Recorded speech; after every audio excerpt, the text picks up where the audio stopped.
A fault is a weakness, a defect, a fracture. Faults divide, tear, and consume. Here in the city of Chester's Chasm, we struggle to maintain that precarious balance over the precipice in the earth, in our lives, and in our hearts. This story is about 4 teenagers with faults of their own. The fault between my faith and freedom. The fault between my family and identity.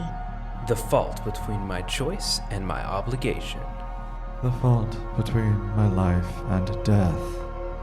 As these fractures grow, we stand at the edge and ask, what must we sacrifice to sate the void's endless hunger? Is it possible that the answer lies within all our faults? Hello, and welcome to All Our Faults, a Monster Hearts 2 actual play podcast. As always, I am your MC and host for this show, Mistress Winter. In our previous episode, Bert attempted to console a furious Celine after Crispin's lunchtime debacle, only to be interrupted by Jacob asking Celine for forgiveness. Celine acquiesced and, to spite Crispin, asked Jacob out on a real date. Later, Bert interrupted Michael's stalking of William Harker, seeking information about viruses and diseases related to the homeless camp mystery. There are no major content warnings for this episode. Please stay tuned after the episode for more shoutouts and thank yous.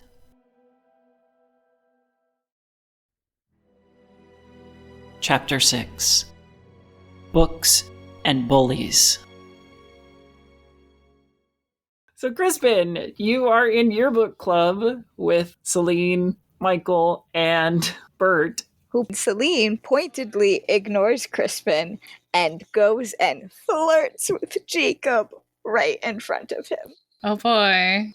I need to go to Yearbook Club and establish that everything is fine. Oh no. I think Michael will find an extremely amenable audience in Crispin, who is extremely aware that he screwed up and just does not have the language to unscrew up. And after his conversation with Juanita is just like, do the least harm. Do the least harm. Which right now to him feels like, shut the fuck up. Just be quiet. So Crispin is not going to address that Celine is pointedly ignoring him and flirting with someone else in front of him. No. Incredible. I mean, he's not going to say anything, but he will certainly, look over more than is, normal. And I'm sure he looks like a kicked puppy every time.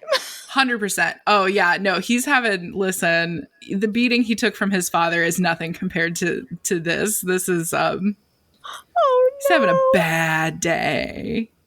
Deanna Hathaway sidles up to Crispin. You look miserable. I'm sure that thrills you. Did the cult kick you out?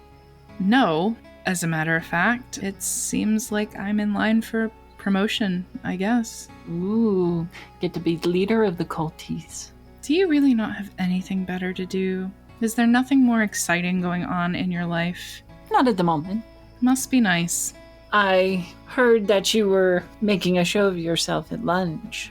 I got carried away. Pulled a Tom Cruise with your Kate over there. Scientology is a sham. But I take your point. I made a mistake. I am, in fact, only human. And I can appreciate that. And I can also appreciate when you ruin perfectly good potential relationship. So I'm going to do you a solid. And how are you going to do that? I'm going to let you take me to the back to school bash. Excuse me? Even if I wanted to do that, why would you want to go with me? Well, one, it would improve your image going with me. Now, granted, I'm not the most popular girl in the class, but at least being with me will lift you from the dredges of the student body. For me, well, maybe I just want the company. I don't believe you. You can believe it or not. I thought it would be a lovely evening to spend with you. Hey, Kat. Yes? How much does Crispin dislike Deanna? And how visible is it? Oh, he deeply dislikes Deacon and Deanna. They are, for lack of a better word, his nemeses. Good, okay, because Michael's in a mood. Oh boy! You have my explicit and unrelenting approval. I would also like it noted that Celine definitely is watching this conversation. Michael's gonna stand up and glide over, and he'll lean in, close to her ear. Oh, Deanna, how are you doing today? He'd like to try turning her on. Oh, Lord. Okay. I heard you were looking for a date to the dance. Go ahead and roll. That's a 10. You know, I'm available. Oh, give me a second. I'm not done. All right, so you gain a string on Deanna. Can I ask a question? Mm-hmm. Is Michael also trying to turn on Crispin? I didn't think about that, but now that you mention it, why don't I? I mean, you can just be turned on, but I mean, if you want me to try, maybe I'll make eye contact with you while I'm doing this. Let's see. Oh, I don't know. It's a confused. Oh, that's a 9. Oh no. So that's a success with the consequence. So in that, you either gain a string on Crispin or they choose one of the reactions. Oh, I'm sorry, Crispin, you get that choice. Remember, I'm making the eye contact with you while I'm doing this. You see a little bit of my fang?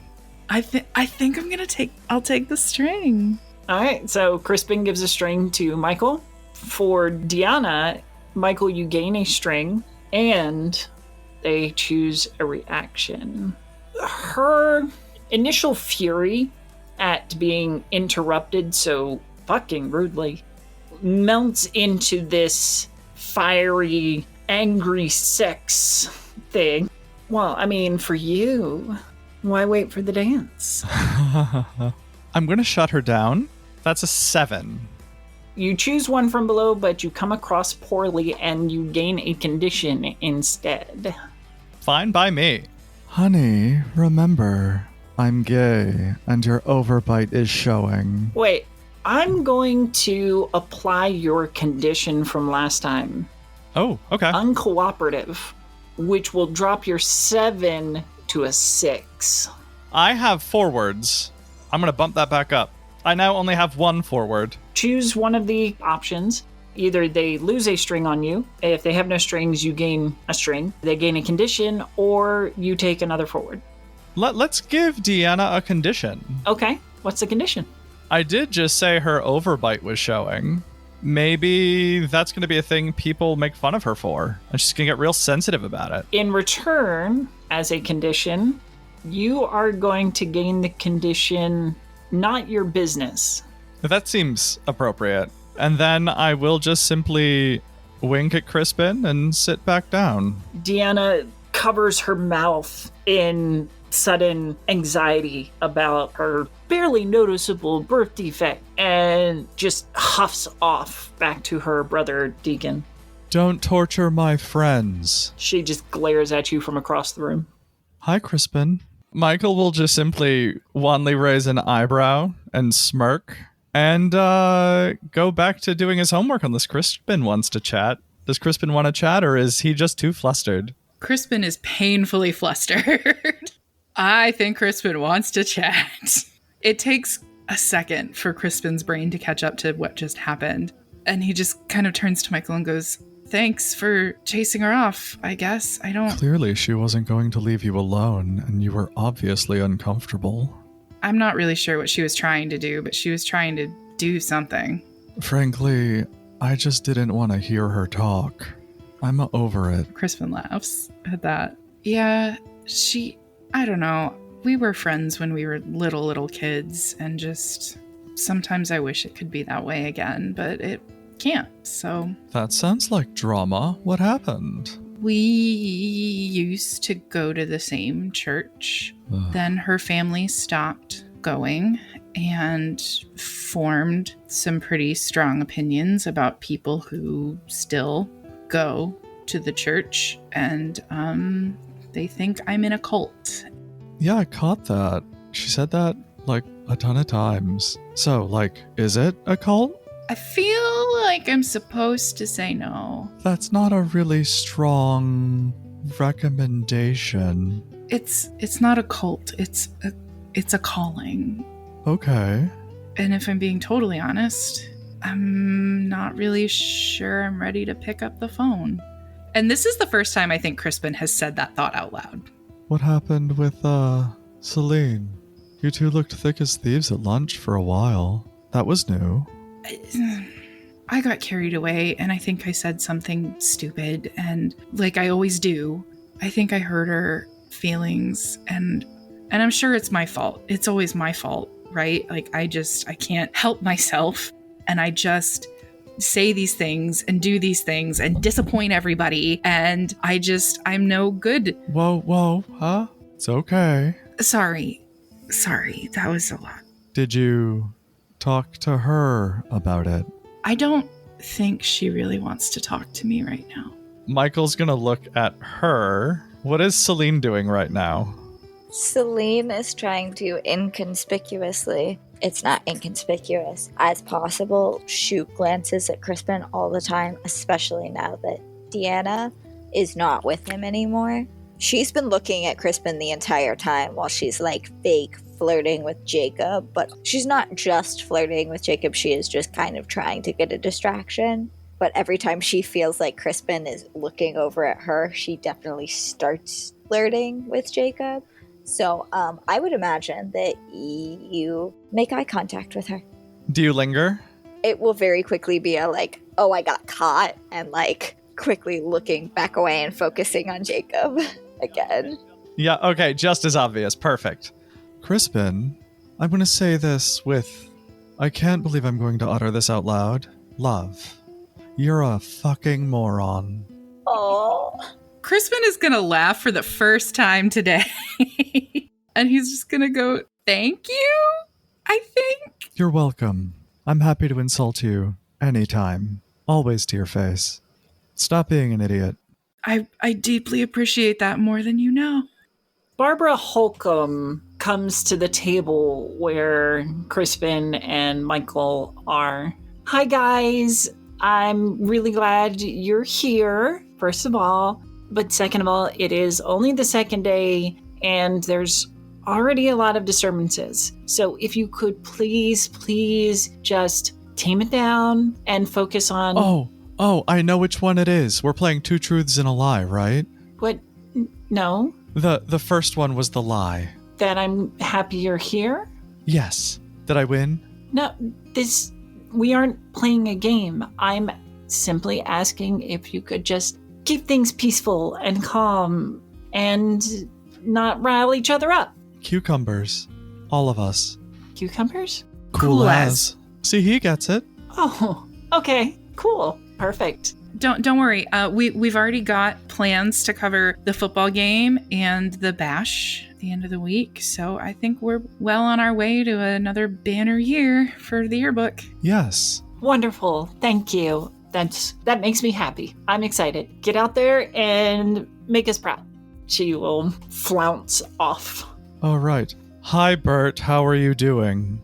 Oh, yeah, I'm good. How are you? Just fine. Come, sit with us. Oh, okay. Cool. Yeah, yeah, I'm right. Yeah, okay. Hey, Crispin, what's up? Hey, Bert. Did you manage to return that wayward notebook? Yeah, I did. And I lean in a little closer. And I got some inside information from Mr. Schultz. We can't date other club members, so haha. Looking out for you, bud. Oh, good. I'm sure that will be great for someone. As I pointedly look at Crispin. Thanks, I think. And then look over at Celine. Who definitely catches your eye again. And then look back at Crispin. I think Crispin wants to turn as far away as possible from the talk of dating and is just going to be like, so do you guys have rides lined up for the game this Friday? Do we need to figure out transportation from the bash to the game? Are we all under control? Oh, I can drive. Do you need to get picked up? I thought you smashed up your car. Problem's fixed. Oh. Do you guys need a ride? Yeah, that would be amazing. Is there anyone else driving that can carpool? Or either that I can just do my bike. What? Do you not trust my ability to drive? I mean, if, like, Crispin's going, Celine's going, I don't know who else. Anyone else is going? You know, it seems like you kind of have a pretty full vehicle, so I will take another mode of transportation. Oh, there's plenty of space for the 4 of us. But, I mean, if you don't trust me, that's fine. I mean, I wouldn't say it's not trust. It's just, it seems like you have a full vehicle, so I will... 3 people isn't a full vehicle, Bert. I mean, you'd be more than welcome. It's, it'll be a party. It looks like Celine is bringing Jacob along, so that's... I'm the odd man out. Oh no, I have to not be in that car. Oh, Celine. Celine? She'll, slowly turn. Yes? Are you coming with us to do the yearbook stuff on Friday, or do you have your own ride? Did Jacob earlier say he would drive me? Yeah. I have my own ride. Oh, shame. Okay. Well, there you go, Bert. There's space. Oh, great, cool, awesome. There, that's settled. We settled it. Crispin is staring intently at, a blank, empty spot on the table. Oh. As if he is intensely studying something. And in his head, Michael is just thinking, my God, this boy is so stupid. He was told to talk. He's not talking. He's not doing the talking thing. Why is he not doing the talking thing? It's so funny. As I am not doing the talking thing with the boy who needs the talking thing. Hilarious. You hypocrite. Yep. This is circling back to that lunch hour for you, Crispin, because I was just looking at the night moves, and you have this dragon in your life, big looming threat that you are afraid to face. When you come in contact with the dragon, it may give you a condition. I'm going to give you a condition based on the lunchroom interactions. Oh boy. I am my father. Oh, ooh, that's severe. That hurts me, the player. Oof. Daddy issues. We love them. Oh. Also, do I have a string on Crispin now? Can't save everyone. When someone gets hurt because you were too busy to help them, mark experience and they take a string on you. Are we qualifying what happened to her as me being too busy to help her? Yes. Great. So there's another string for you, friendo. Yay. I love collecting strings on my friends. With the car situation settled and the tentative dates set for Friday, Wednesday morning, classes begin up again. The school year is only 3 days in, so most of this week is still getting to know your class, your teachers, the syllabus that they have ahead of you. A few of the teachers have started to throw homework at you already. Anybody have anything that they want to address this morning in class? I mean, it's always time to stalk William. Michael, you are aware that William has homeroom in the science class. It's practically where he lives when he's not having to take other classes. So you creep over to the door and peer in to see if you can locate your crush. I imagine myself just sort of sliding into frame against the wall. It's like a cut to the other side of the eye line with the door centered, and suddenly my head just sort of slides with me looking into the room. In my head, it's cool and, Bram Stoker's Dracula, but it's lame and anime. When you look into the science class, you pick out a couple of students who are milling about, waiting for homeroom to be over. And when the bell rings for the class change, the door swings open and Mr. Harker steps out, nearly bumping into you. I think I need to keep my cool. Please do. Oh no. This is not gonna be good. That's a 5. How does your sudden surprise and vulnerability express itself? Hi. How are you? In surprise himself, he ends up dropping his books, his textbooks that he's always seeming to carry around.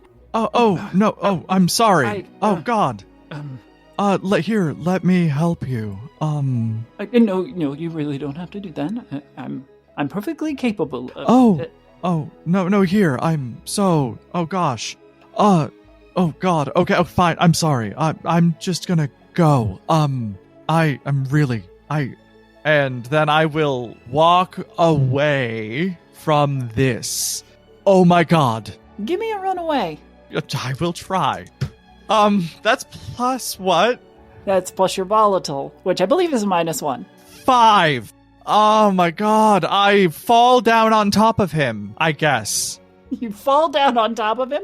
I'm so sorry. Uh-huh. He tries to get past you as you're fumbling, giving him his books back, and the two of you get strangely caught up in the threshold of that door. You turn and smack into the door that opened and fall back into him. It is the most slapstick shit. Oh my God. You're surprisingly light. Thanks. I guess I'm so sorry. Wait, hold on. His hands begin to feel any exposed skin, like your forearms, hands. Your body temperature is extraordinarily low. Are you all right? Do we need to alert the school nurse? I'm going to hypnotize him. That's a 9. Okay. So that is the success with consequences. What are the conditions for your success there? So he realizes exactly what I've done to him. They fuck up my commands, or their sanity is unhinged. And I want to hypnotize him to forget. And I think he'll forget all the awkwardness. But I think the most fun is if he realizes I have hypnotized him. Okay. Well, for the moment, you lock gazes. Just forget this happened, please. His face and body relax as the hypnosis washes over him, and you see that point at which he becomes mentally frozen while he is processing your command, giving you the out that you might need. As he begins to recover, I'll reach down, pick up the last book, and hand it to him. Here, you drop this, and walk away. As you place the book down, his eyes flutter as the hypnosis breaks, and he realizes he's on the floor. Oh, he picks himself up. Before he heads to his next class, he looks your way, watching you curiously as you run away. Bert, you're going to be summoned. Mr. Amudo's office.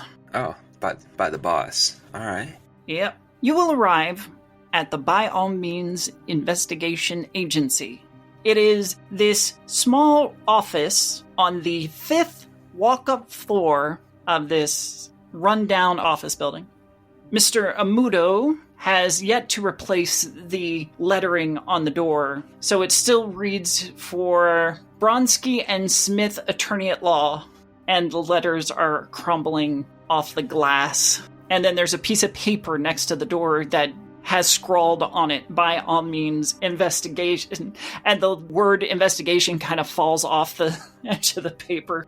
You enter in to this very crowded office. Lots of file drawers stacked with those dossiers and case files that nearly stretch to the ceiling. Is that you? Yeah, boss, it's me. And I think I just kind of carefully step in because this is just heaven to me. So I just don't want to mess up any of his notebooks. So I'm reverently moving through the piles and everything because I know that there's got to be some sort of system here that he keeps all of his info in. So I don't want to disturb that at any means possible. So you shuffle past a couple new stacks that have been starting to grow from the floor. and step over another barrier to make it into the equally crowded office of Mr. Jin Amudo. A Korean-looking man with very short stature peers at you over rimless glasses as you enter in. The only light in the room is this little lamp that he keeps on his desk. So what do you have for me? Okay, there's a lot going on. There is mysterious sightings of a homeless camp that spread some sort of plague in the area. Is that us? Is that part of the circle of life and death? No, you should check that out. Okay. It does seem to fall somewhere in the cycle, right? I mean, it's got to be something. I don't put clues on your board for you not to look into them. Wait, that was you that put that? Who do you think it was? Okay, because I was about to go on like a whole side mystery of solving what that was. I thought my area had been compromised, and I was going to ask you for some protection and leads. But now that it's you can just tell me next time. You don't have to. I mean, I guess posting it is kind of cool mysteriously, but also just a heads up would be nice because you kind of put me in panic mode. I didn't go to school today. I disappeared from like all of my relatives because I didn't know if I was being tailed, if other people were being targeted. So a heads up would be nice. It is good for you to be aware. There is danger all about. Increasingly so, as I told you before. Yeah, I'm aware of the danger. I just didn't know how close it was to us. I am always keeping an eye out for danger. It is here. Now. So you watch your back. Okay. I will watch even harder than I already do. And discern how the cycle is broken over at the People Without Homes camp place. Okay. Yeah, I will investigate that.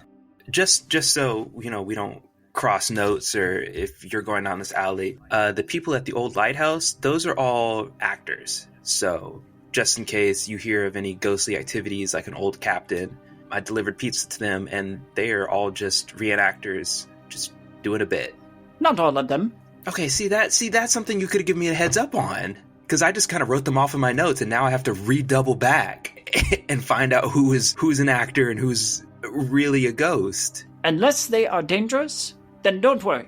I don't know what to do with that information. Take out the dangerous ones first. Okay, and that would be the people possibly coming from the camp, whatever is breaking the cycle within this camp.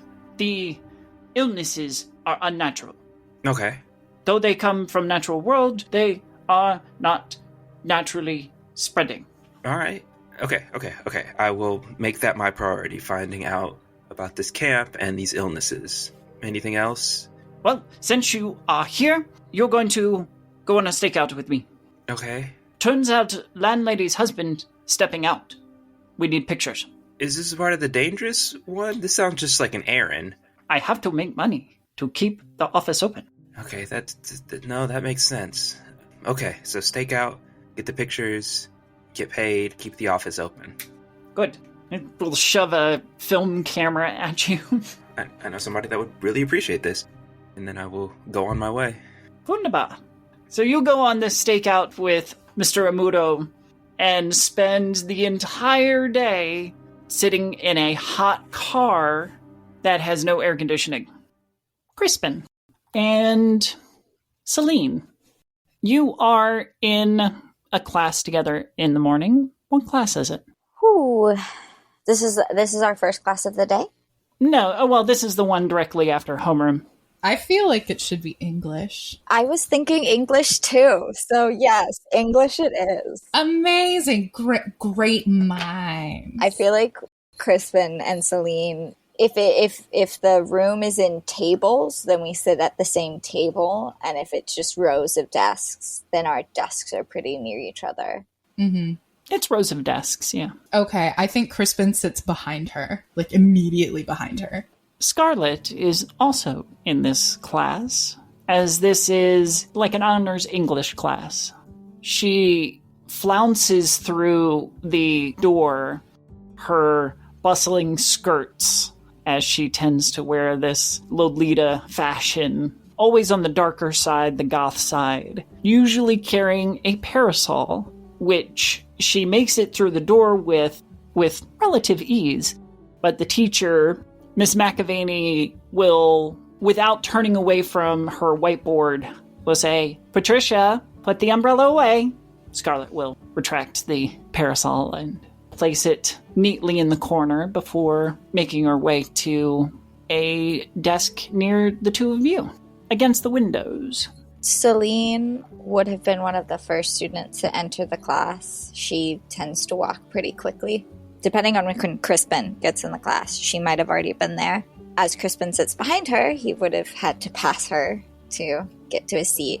He would have noted, and if Scarlet, Patricia, what am I calling her? What would Celine know her as?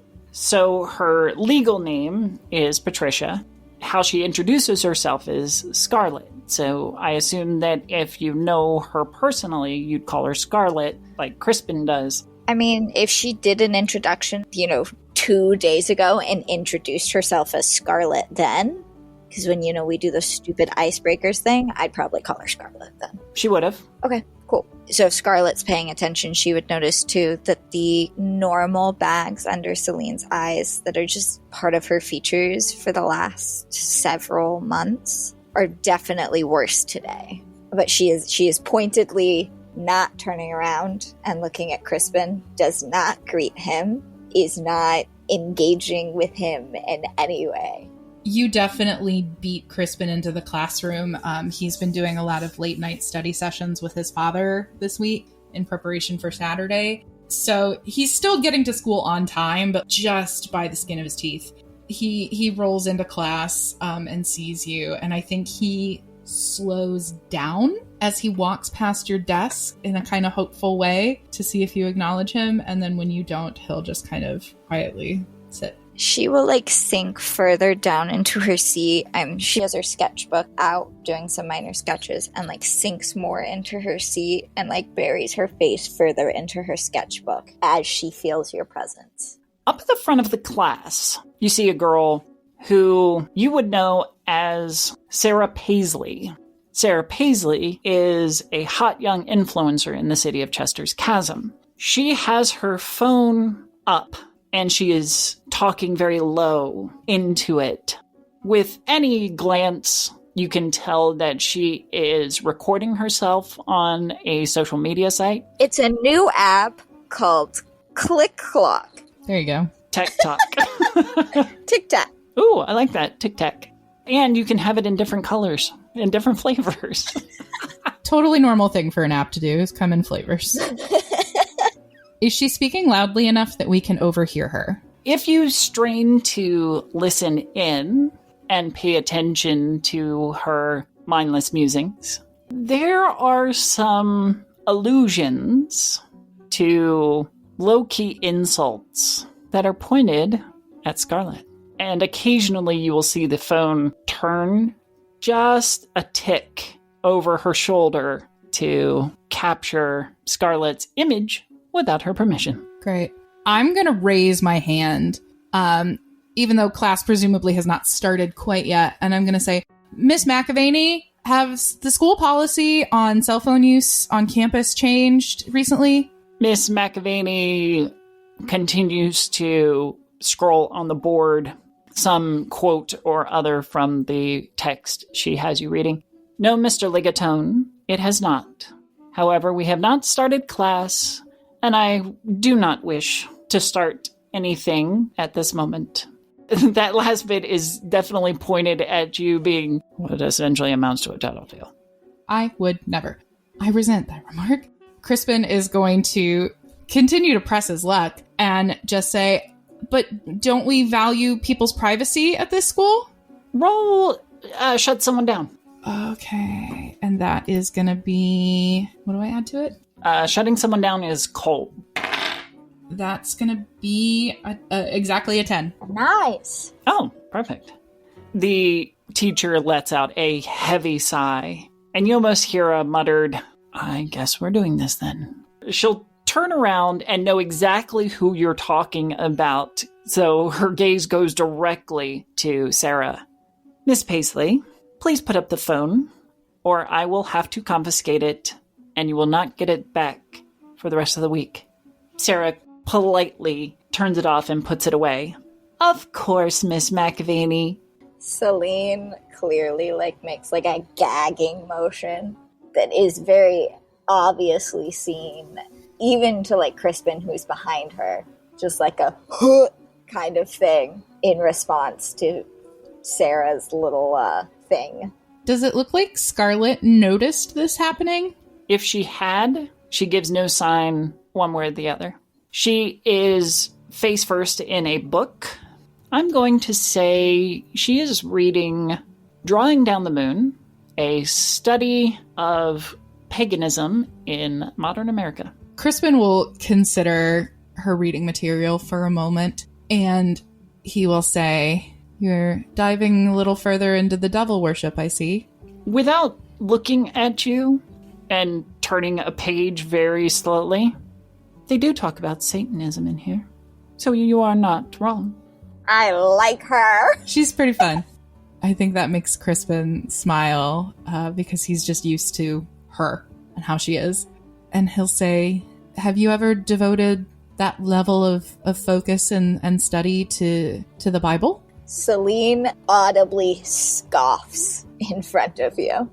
Scarlet turns another page. I have read 3 versions, one in Latin.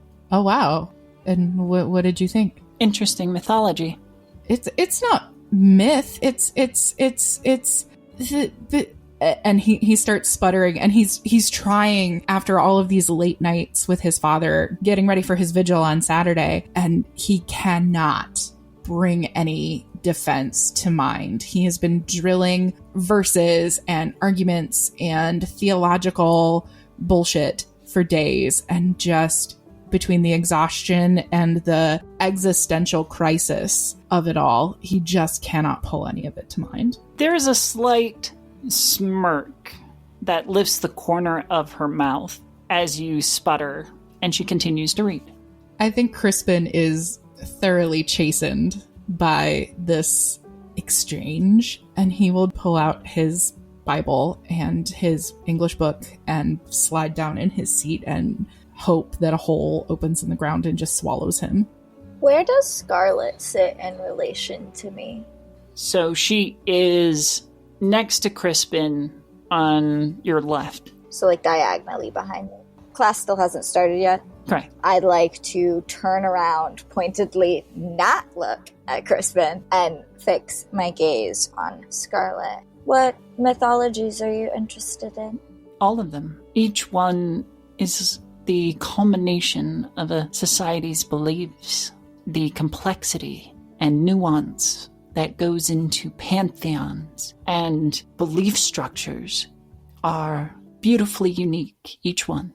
Do you believe in any of them? I believe in archetypes. There are common themes between many of the world's religions and spiritualities, and those common themes can be summarized in archetypes, whether they be Jungian or Freudian. But more than that, they are the essence of human imagination and belief. So just imagination, then? You don't put much stock into them? It doesn't take much belief when you know things are possible beyond the everyday mundane.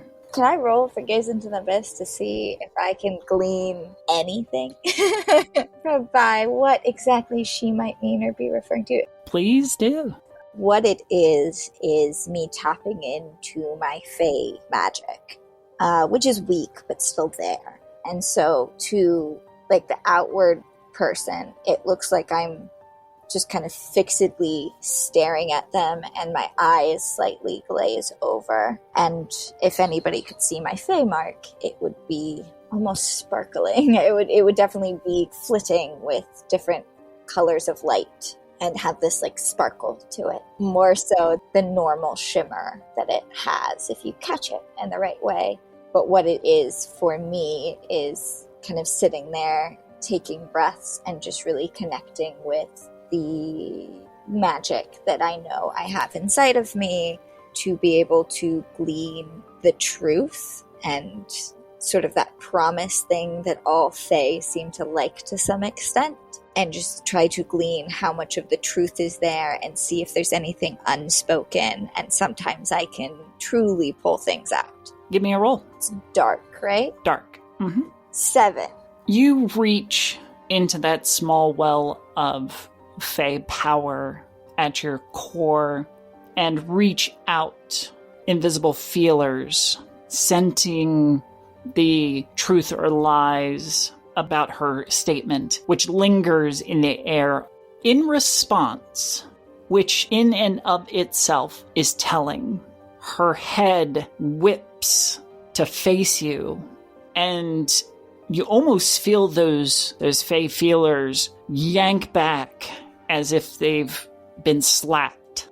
She regards you for a moment, an unreadable look on her face, before the teacher calls everybody's attention to the front and class begins.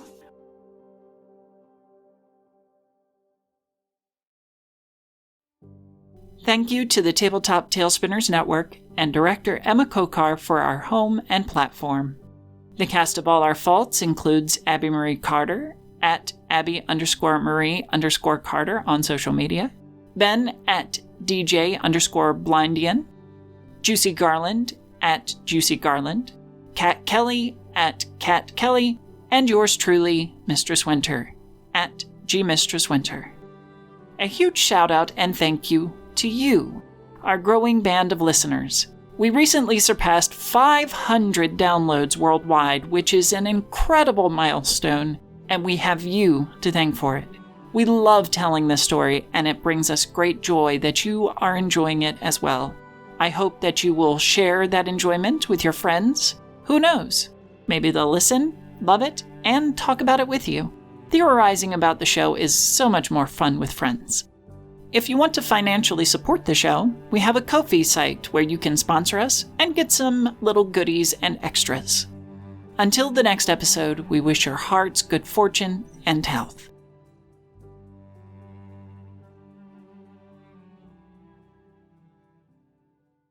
It's more, Ron House Club. Or Dracula Dead and Loving It with, Leslie Nielsen. Leslie Nielsen, Yeah. Thank you. You know, cool hip references the kids will get. Oh, yeah, totally. Yeah, I don't get it. This has been a tale from the Tabletop Tailspinners Network.